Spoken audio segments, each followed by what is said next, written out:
예수님의 힐링 시리즈를 마치고 어떤 말씀을 금요일에 나눌까 생각하고 기도하는 중에 엘리야에 대한 이 말씀을 묵상을 잠시 해보면서 나누면 참 좋겠다 이런 마음을 갖게 되었습니다. 그래서 이제 오늘부터 하나님의 사람 엘리야라는 이제 제목으로 아마 한 12번 정도 그의 인생을 쭉 따라가 보면서 여러분들과 이 저녁에 은혜를 나누려고 합니다. 오늘은 그의 첫 번째 시간, 그의 시대와 부르심이라는 제목으로 말씀을 나누고자 합니다. 성경에 나오는 위대한 인물들을 가까이 대한다는 건 참 흥미로운 일입니다. 그것은 마치 타임머신을 타고 그들이 살았던 시대로 들어가서 그들의 삶의 환경을 느끼고 그 삶의 발자취를 뒤따라 가는 것은 굉장히 가슴 뛰는 일이죠. 아멘이 안 나오네요.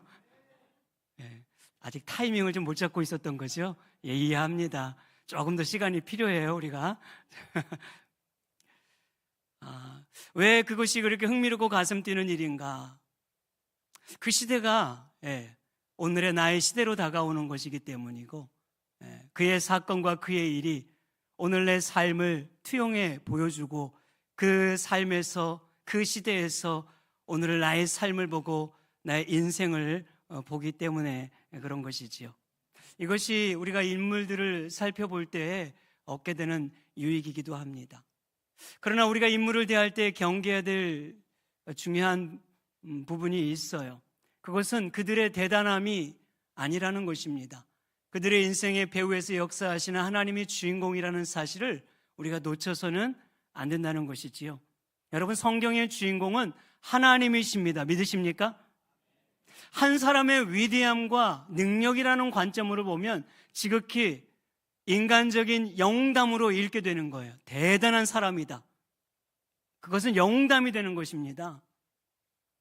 그러나 우리는 그를 부르시고 훈련시키시고 연단시키셔서 그를 통해서 역사하시는 그 신앙의 관점으로 봐야 하나님의 위대한 스토리를 읽게 되는 것입니다. 성경의 주인공은 어떤 인물이 아닙니다. 하나님이세요. 이것이 우리가 엘리야의 인생을 살펴보면서 놓치지 말아야 할 시각인 것입니다.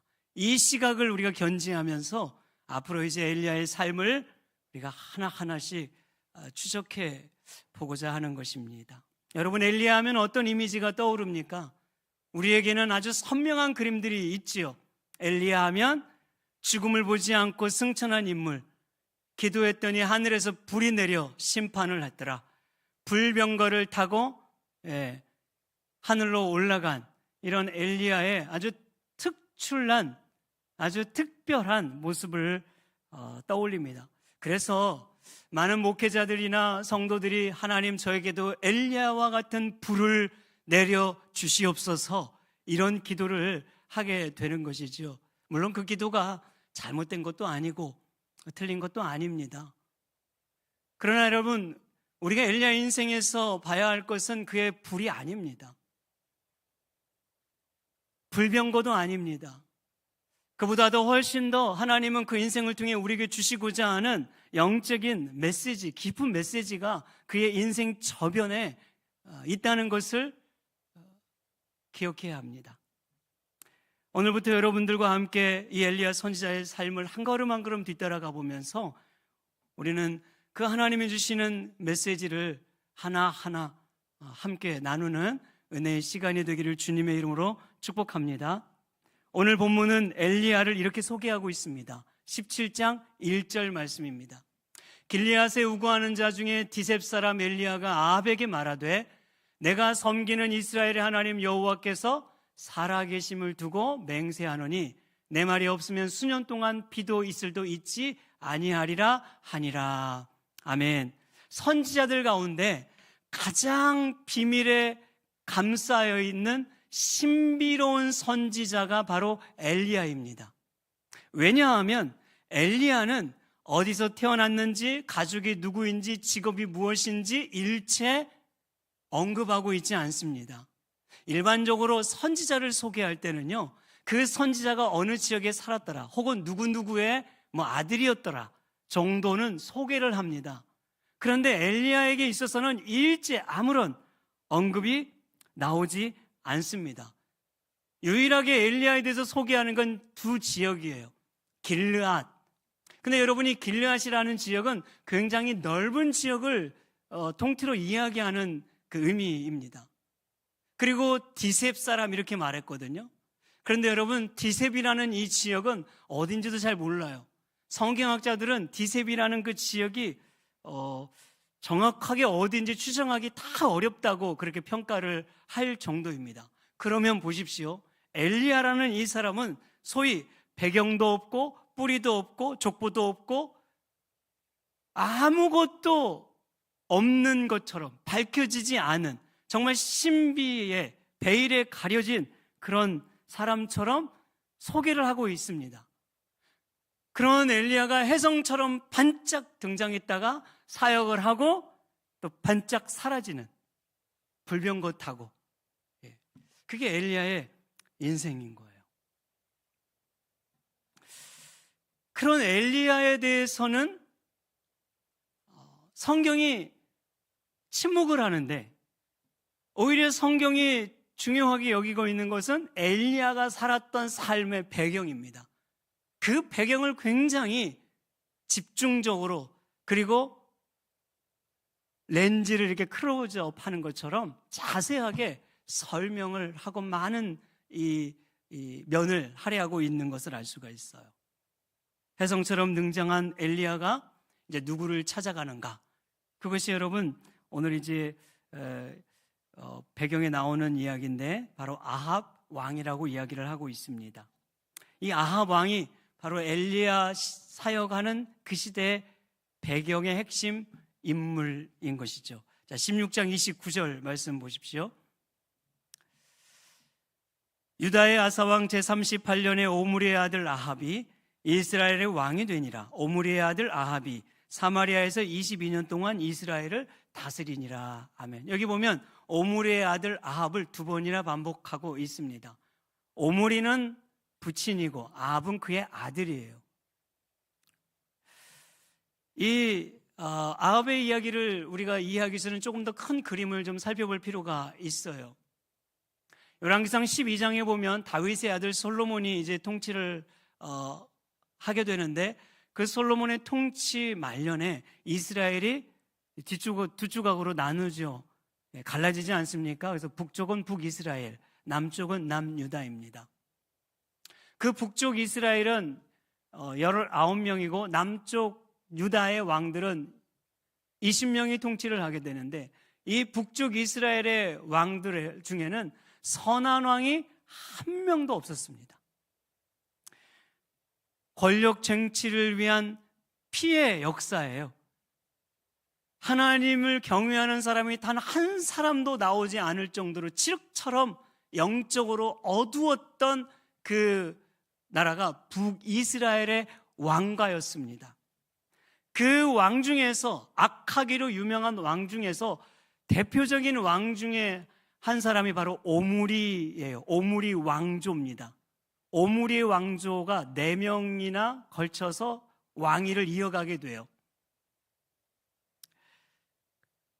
이 오므리는 당시 이 북이스라엘의 6대 6번째 왕으로 약 12년 동안 통치를 했는데, 굉장히 카리스마가 있었고 정치적으로도 아주 뛰어나게 나라를 잘 이끌었습니다.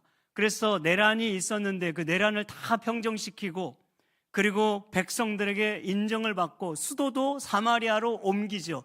그래가지고 나라도 안정시키고 왕권도 안정시키는, 주변 나라들에게 이 오므리는 정말로 정치적으로, 군사적으로, 행정면에 있어서 아주 뛰어난 정치가이다 라고 인정을 받을 정도의 왕이었어요. 그만큼 나라도 안정을 되찾고 번영을 이루었던 그 왕이 바로 오므리 왕가입니다. 오므리 왕 때. 그런데 여러분, 이 오므리 왕 때 눈으로 보기에는 모든 것이 다 잘 보였습니다. 그런데 성경이 그를 어떻게 평가하느냐, 이게 이제 중요하잖아요. 하나님이 그 오므리를 어떻게 평가하느냐. 한마디로 이렇게 평가해요. 악을 행하는 데 있어서는 신기록 보유자다, 이렇게 말하는 것처럼 평가를 하는 것이죠. 25절 말씀에 한번 보십시오. 25절 우리 한번 같이 읽어볼까요? 오므리가 여호와 보시기에 악을 행하되 그 전에 모든 사람보다 더욱 악하게 행하여. 아멘. 여기 보면은 오므리가 전에 모든 사람보다 더욱 악하게 행한 왕이었다, 이렇게 평가를 하고 있는 것이죠. 그러니까 역사상 그 어느 왕과 비교할 수 없을 정도로 더 뛰어난 악한 왕이었다, 이런 평가입니다. 그죠? 자, 이 오므리의 아들이 아합이에요. 바로 이 아합 시대에 엘리야가 사역했던 배경입니다. 이 아합은 북이스라엘의 7대 왕으로 22년이라는 꽤 긴 시간을 다스렸어요. 그래서 성경은 아합에 대한 이야기를 7장씩이나 할애를 하가면서 우리에게 설명을 해줄 정도로 아주 집중적으로 우리에게 그의 이 삶을 묘사를 해주고 있습니다. 그럼 여러분, 이 아합은 성경이 또 어떻게 평가할까요? 하나님이 어떻게 평가하시고 계시는가? 30절이에요. 30절 보십시오. 오므리 아들 아합이 그의 이전에 모든 사람보다 여호와 보시기에 뭘 더욱 행했다고요? 악을 동행했어요. 자, 33절에 또 보십시오. 아세라상을 만들었으니 그는 이전에 이스라엘의 모든 왕보다 심히 더 여호와를 노하시게 하였더라. 악을 행하였더라, 이 말이죠. 그러면 보세요. 아합은 아버지 머리 또 위에 있었던 거죠. 그죠? 모든 사람보다도 악했고 모든 왕보다도 더 악한, 두 번 더 반복하잖아요. 그렇게 악한 왕이었다는 걸 강조하고 있는 것입니다. 아버지의 신기록을 갈아치울 정도로 더 신기록 보유자, 악한 왕, 이게 바로 아합 왕이었습니다. 그래서 오늘 성경을 보면 이 아합의 악행을 좀 구체적으로 밝혀주는데 그게 31절과 32절의 이제 말씀입니다. 31절에 보면은 느밧의 아들 여로보암의 죄를 따라 행하는 것을 오히려 가볍게 여기며 시돈 사람의 왕 옙바알의 딸 이세벨을 아내로 삼고, 이렇게 말했어요. 이 아합이 시돈의 왕의 딸 이세벨을 이제 아내로 삼게 되는 건데요. 다시 말하면 무슨 말이냐면, 이 시돈 나라는 어디냐면은 지중해 저 연안 해변을 끼고 나라를 세운 곳이에요. 아주 부국강성한 곳이었습니다. 힘이 있는 나라였어요. 그러니까 그 나라와 동맹을 맺는 거죠.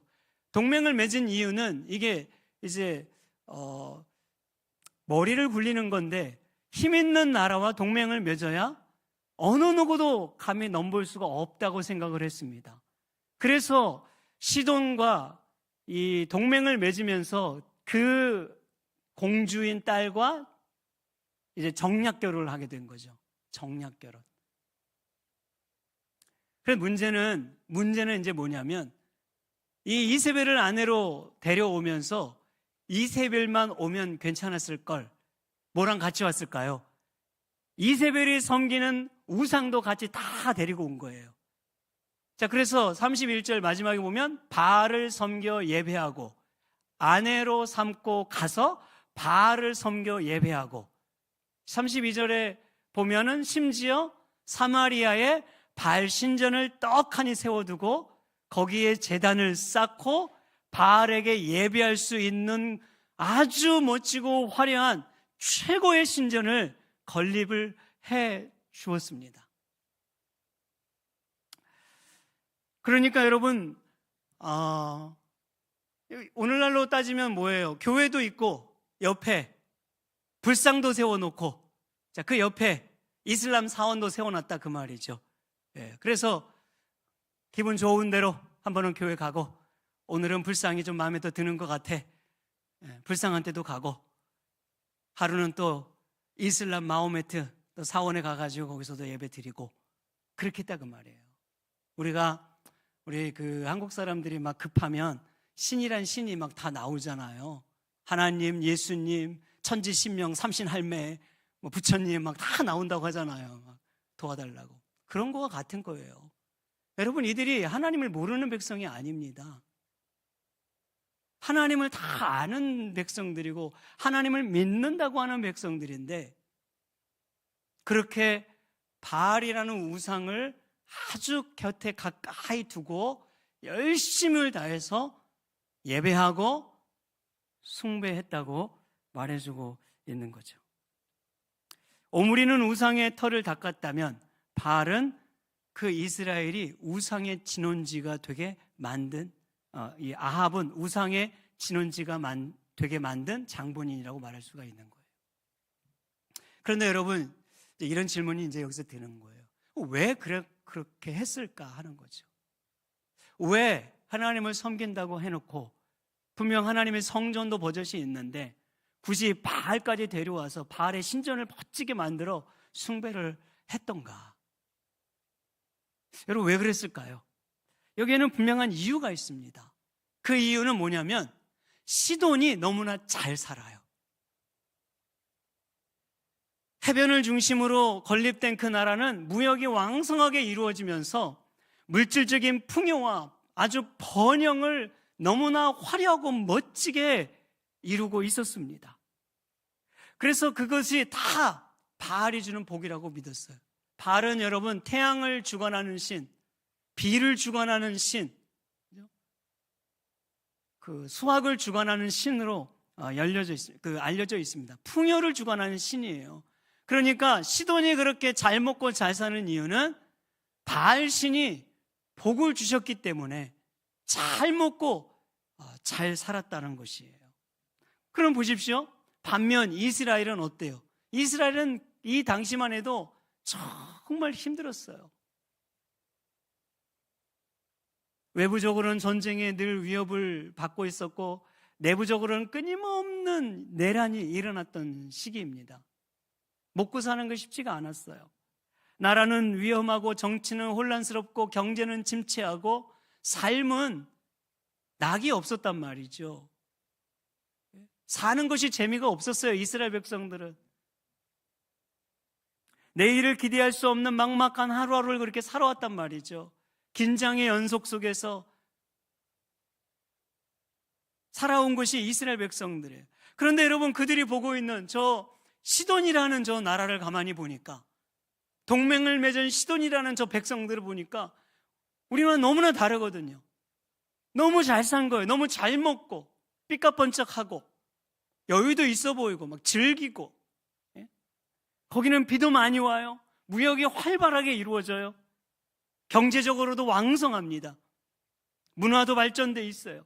이스라엘 백성들이 보기에는 정말 다른 세상의 사람들처럼 보일 수밖에 없었던 것이죠.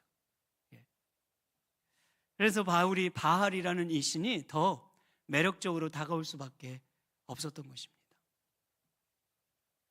그래서 그들은 바알을 믿기 시작했어요. 이스라엘 백성들의 마음의 삶에 바알이 더 깊숙이 들어오기 시작하게 된 것이죠. 이것을 여러분 알 수 있는 대목이 이제 나중에 또 우리가 확인하게 됐지만, 갈멜산상에서 엘리야가 이스라엘 백성들에게 이렇게 말합니다.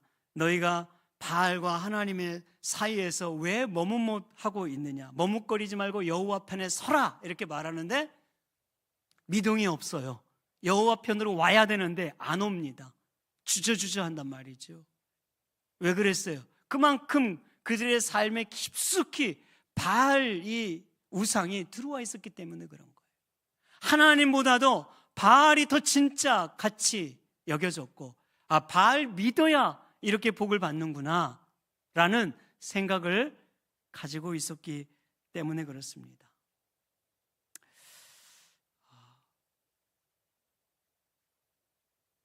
아이러니한 것은 무엇입니까? 하나님 보시기에 분명 악을 행하고 있는데 그들은 더 잘 먹고 잘 산다는 것이죠. 우리가 신앙생활하면서 늘 우리 마음에 드는 신앙적 갈등이 여기 있지 않습니까? 저 사람은 예수를 믿지 않고 무시하는 것 같은데 나보다 더 뭔가 잘 되는 것 같아요. 배가 아플 정도로. 회사도 뭔가 이렇게 더 막 잘 되고 돈도 더 잘 벌고, 아유 이렇게 때가 되면은 뭐 어디 여행 갔다 왔네, 가족들과 함께 어디 놀러 갔다 왔네, 말이나 하지 않으면 좋을 거를. 야, 삶의 질이 다르네. 저 사람은 예수도 안 믿고 교회도 안 다니고 신앙생활도 안 하는데 잘 되는 거예요. 배가 아플 정도로.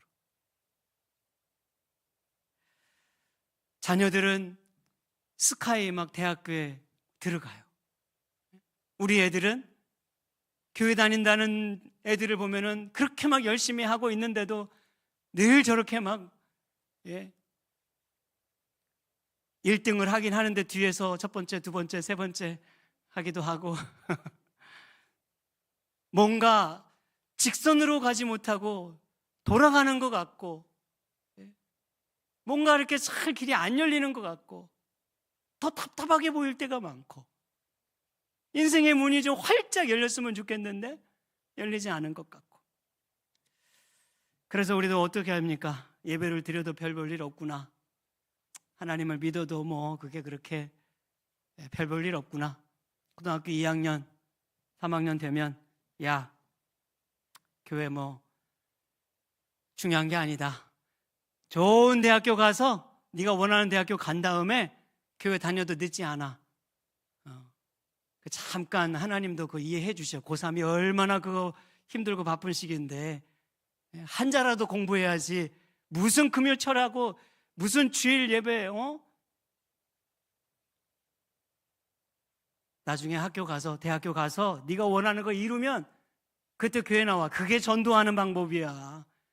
교회 다녀야 나고 해도 막 잘 돼야지. 그게 전도 아니겠니? 온갖 좋은 명분은 다 거기다가 붙여가지고 정당화를 시켜서 우리가 그렇게 말을 하고 있는지도 몰라요. 예?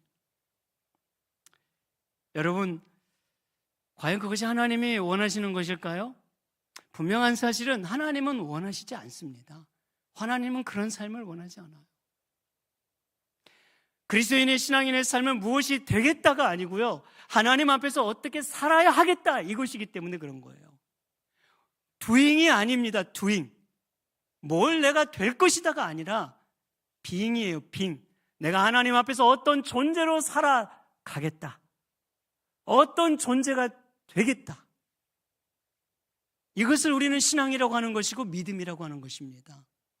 그런데 우리는 그걸 자꾸 반대로 생각해요. 결과가 내 믿음을 증거한다고 생각해요. 좋은 결과가 나의 좋은 믿음을 드러낸다고 생각해요. 아닙니다, 여러분. 그렇지 않아요. 그렇기 때문에 우리는 신앙생활을 하면서 이런 갈등을 하지 않을 수가 없는 거예요. 신앙적 회의에 빠지지 않을 수가 없는 거예요. 여러분, 고린도후서에서 사도 바울을 비난하고 무시하고 했던 이유가 있어요. 고린도후서는 사도성에 대한 끊임없는 그 의심을 받는 내용 아닙니까? 믿지 못하는 그 사람들로 인해서. 근데 그 이유가 뭐냐면 하나님이 선택한 사도라고 하는데 늘 지지리도 막 고생만 하는 거야. 맨날 막 뭐 맞았네, 뭐 죽을 뻔했네, 그리고 힘들게만 사는 거예요. 사도가 병에 걸렸잖아요. 간질병이라고도 하고 뭐 여러 가지 눈병이라도 하고 고침을 받지도 못해. 늘 그렇게 골골 하면서 다니고 있는 거죠. 아니, 하나님의 사도라며, 하나님이 부르셨다며, 너는 근데 그게 도대체 그 모양이 뭐야? 무슨 하나님의 사도가 그래? 그래서 그렇게 그 사람들이 그 사도의, 바울 사도의 사도성을 끝까지 끈질기게 집요하게 그렇게 물고 늘어진 거거든요. 그런데 여러분, 사도 바울이 그들에게 했던 말이 뭡니까? 그래? 그럼 내가 건강해가지고 다시 올게, 이랬습니까? 내가 다 고침받아가지고 너희한테 와가지고 내가 하나님 살아계심을 내가 보여주마, 그냥 이랬어요? 아니에요. 사도 바울은 여러분 죽을 때까지 그 고침 못 받았습니다. 사도 바울의 고백은 뭐예요? 고린도후서 4장 7절에 보니까 이렇게 고백합니다. 우리가 이 보배를 질그릇에 가졌나니. 이는 심히 큰 능력이 하나님께 있고 나에게 우리에게 있지 아니함이라. 이것이 사도 바울의 고백이었어요. 예수라는 보배를 질그릇 같은 내 인생에 가진 것, 그것이 바울의 고백이었다니까요. 그 고백을 가지고 그 믿음을 견지하며 그게 맡겨주신 그 사명을 감당했던 것입니다. 여러분, 우리는 살면서 이런 갈등 앞에 끊임없이 놓여 있어요. 여러분, 미국의 달러에는요, 유일하게 이런 글씨가 있습니다. 영어로. In God we trust. 이렇게 돼 있어요. 우리는 하나님을 신뢰한다. 그죠? 아십니까? 이 일부 안에 이렇게 작게 있어요. 1달러 안에 보면. 하나님을 신뢰한다는 저 말이 돈에게까지 새겨질 정도면 얼마나 정말 그 신앙이 좋은 겁니까? 그죠? 그런데 여러분, 제가 미국에서 살아보니까 미국을 움직이는 건 신앙이 아니었어요. 돈입니다. 돈이 움직여요, 미국을. 청교도의 신앙은 지금은 찾아보기가 쉽지가 않아요. 제가 살고 있는 캘리포니아에는 이미 화장실이요, 남녀가 이제 구분이 없어졌습니다. 올 젠더. 화장실이 여러 개 있는데 다 올 젠더예요. 남녀가 다 뒤섞여 서 있습니다. 화장실 가려고. 얼마나 그 불편한지 몰라요. 네, 굉장히 불편합니다. 어디 몰에 가고 피자집에 가고 음식을 먹으면 그렇게 많이 바뀌고 있거든요. 도대체 이 나라는 무엇이 움직이고 있는가? 신앙이 움직이는 것 같은데 아니거든요. 돈이 움직여요. 그럼에도 불구하고 청교도의 신앙을 가지고 우후죽순처럼 드러나지 않게 이름도 빛도 없이 믿음으로 그 신앙을 견지하며 살아내는 사람들이 물론 미국 전역에 있지요. 그들의 기도가 저는 미국을 지탱하고 있다고 믿고는 있습니다. 그런데 우리 현실 앞에 보여지는 것은 신앙이 아니라 돈이 더 보인다니까요. 더 잘 되고 잘 먹고 잘 살고. 엘리야의 시대가 그랬단 말이죠. 엘리야의 시대가 돈에 의해서 나라가 움직이고 힘이 있는 아합의 손에 백성들의 삶이 달려 있었어요. 바알신이 진짜 신이다, 하나님은 거짓이다, 가짜다. 바알의 부와 명예가 있고 평화와 안정이 있을 것이다, 바알을 믿어야 우리가 축복을 받을 것이다, 이렇게 그들이 순응하며 살고 있었습니다. 그러면 여러분, 우리는 여기서 이런 질문을 또 한번 하게 되는 거예요. 정말 이 시대는 하나님이 없었던 것일까요? 그럼 정말 이 시대에는 하나님이 아니 계셨습니까? 오늘 여러분이 본문에 보면은 이 시대에도 하나님이 버젓이 살아 역사하고 계셨음을, 하나님이 이 시대의 그 배후에 역사하고 계셨음을 우리에게 말해주고 있는 구절이 있습니다. 여러분, 그 구절이 뭐냐면 34절이에요. 자, 34절 말씀을 보십시오. 자, 34절에 보면은요, 그 시대에 베델 사람 히엘이 여리고를 건축하였는데 그가 그 터를 쌓을 때 맏아들 아비람을 잃었고 그 성문을 세울 때 막내 아들 수굽을 잃었으니 여호와께서 눈의 아들 여호수아를 통하여 하신 말씀과 같이 되었더라. 아멘. 사실 이 본문은 굉장히 특이합니다. 이 문맥에 굳이 이 본문이 들어오지 않아도 돼요. 들어올 이유도 없습니다. 아니, 오히려 이 구절이 없는 게 더 자연스러워요. 그런데 갑자기 여리고 이야기가 나옵니다. 생뚱맞게. 여러분, 이 여리고 이야기는 500년 전 이야기예요. 여호수아 시대 이야기 아닙니까? 여호수아가 가나안에 들어가서 첫 번째 무너뜨린 성이 여리고성인데, 그 여리고성이라고 하는 것은 철옹성과 같아서 얼마나 견고하고 강력한 성인지 모릅니다. 당대의 가장 강한 성이란 말이죠. 그런데 이스라엘 백성들, 군인도 아닌 이스라엘 백성들이 이 여리고성을 어떻게 무너뜨렸습니까? 자, 전술과 군사력으로 무찔렀습니까? 아니죠. 우리가 잘 알다시피 정말 얼토당토하지 않는 방법으로 무너졌어요. 하나님의 말씀대로 순종했더니 무너졌단 말이죠. 하루에 한 바퀴씩 6일 동안 돌고 7일째는 7바퀴를 돌아라. 그리고 7바퀴 도는 그때에는 제사장은 앞에서 나팔을 불고 백성들은 뒤에서 함성을 질러라. 그게 그대로 했단 말이에요. 그랬더니 그냥 그 순간 여리고성이 와르르 무너졌어요. 여리고성이 무너진 것은 이스라엘 백성이 뭘 잘해서가 아니라 하나님께서 하신 일이었어요. 하나님께서 하신 일. 그런데 여러분, 그 이후에 여리고성 무너진 이후에 여호수아에 보면 뭐라고 나와 있냐 하니까 여호수아 6장 26절 말씀입니다. 이렇게 기록하고 있어요. 여호수아가 그때 맹세하여 이르되 누구든지 일어나서 이 여리고성 건축하는 자는, 자, 잘 주목하십시오. 이 여리고성을 건축하는 자는 여호와 앞에서 저주를 받을 것이라. 그 기초를 쌓을 때 그의 맏아들을 잃을 것이고 그의 문을 세울 때 그의 막내 아들을 잃으리라 하였더라. 여호수아가 한 말이거든요. 자, 오늘 본문으로 다시 돌아오십시오. 34절에 제가 다시 읽습니다.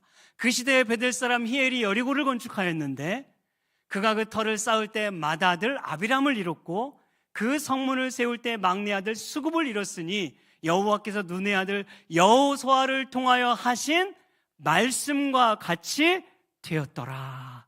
아멘. 그럼 이제 이 말씀이 이해가 되십니까? 여러분, 500년 전에 여호수아가 한 말이 500년 이후에 그대로 이루어졌어요. 이 베델 사람 히엘이라는 사람이 얼마나 큰 야망이 있었는지 내가 여리고 다시 건축할래, 그 성 건축을 했단 말이죠. 그런데 터를 쌓을 때 큰아들을 잃었고 문을 세울 때 막내 아들을 또 잃었단 말이에요. 그러면서 성경이 뭐라고 말합니까? 마지막을 주목하십시오. 여호와께서 눈의 아들 여호수아를 통하여 하신 말씀과 같이 되었더라.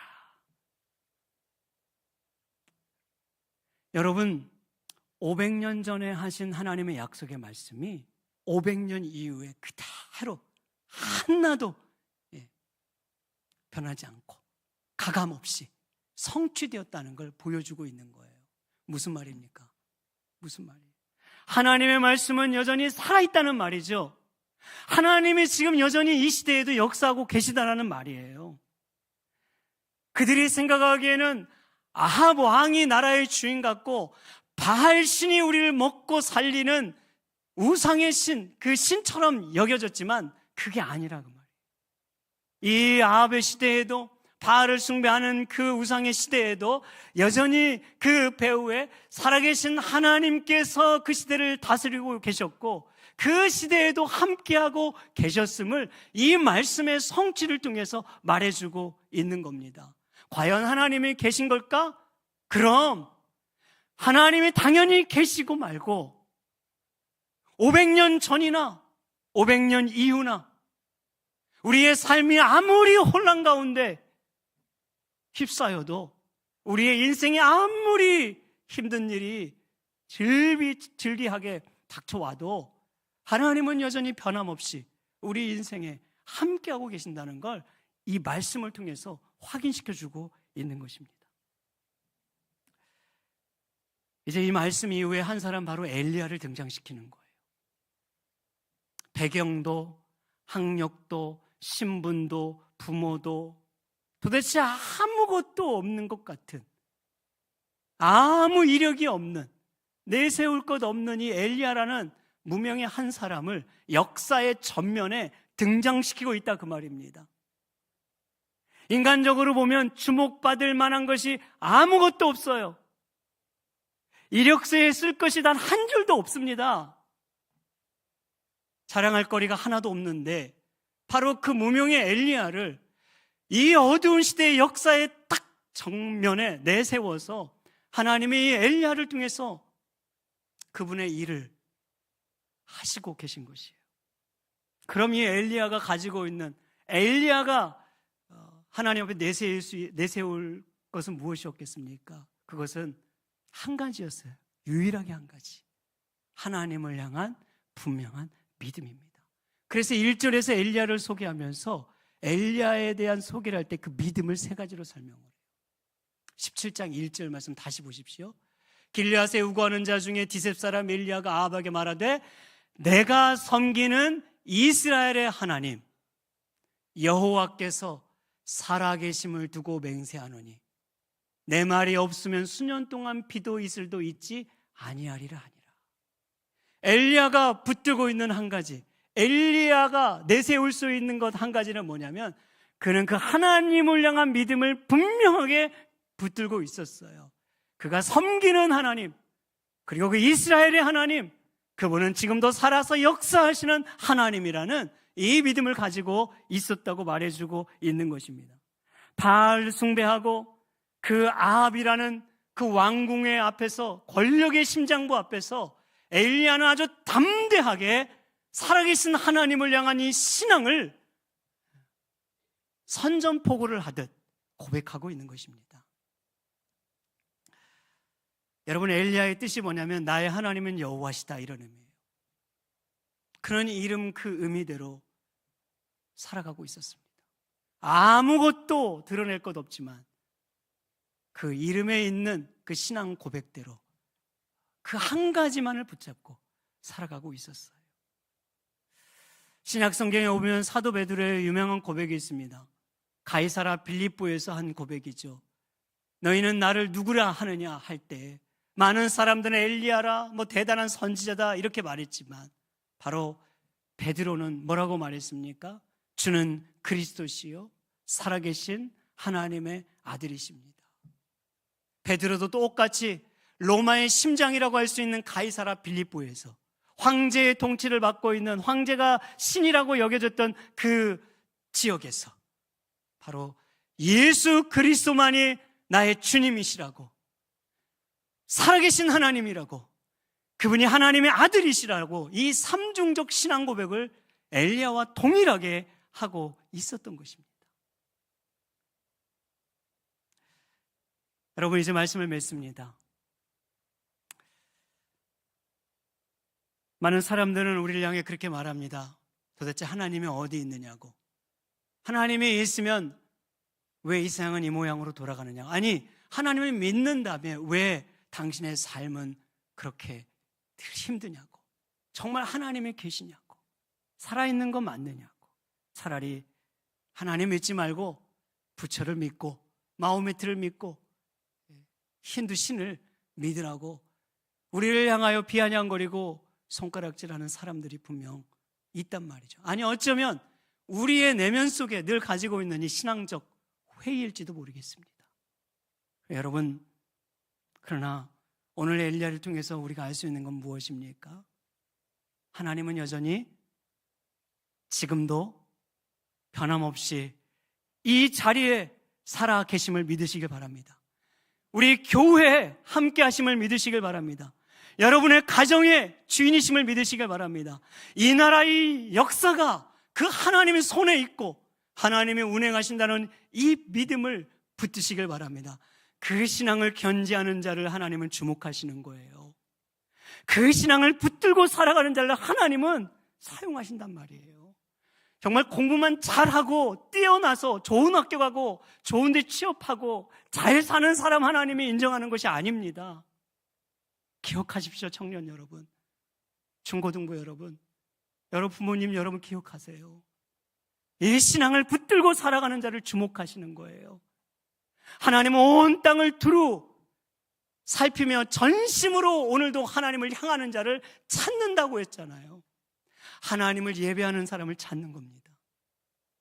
그 신앙을 붙들고 엎드려 기도하는 그 한 사람을, 너무 힘들고 마음은 어렵고 삶은 여전히 내 뜻대로 안 되지만 그럼에도 불구하고 나는 하나님 아니면 아닙니다, 하나님이 여전히 나와 함께 하십니다라고 그 신앙 견지하면서 내가 다 놓아도 이 신앙만큼은 놓을 수 없다고 그렇게 주님 앞에 엎드려 간구하고 눈물을 흘리며 기도하는 그 한 사람을 하나님은 오늘도 주목하고 계심을 믿으시기 바랍니다. 이것이 이 어두운 시대에도 저와 여러분들이 붙들어야 할, 우리 사명의 교회가 붙들어야 할 신앙인 줄 믿습니다.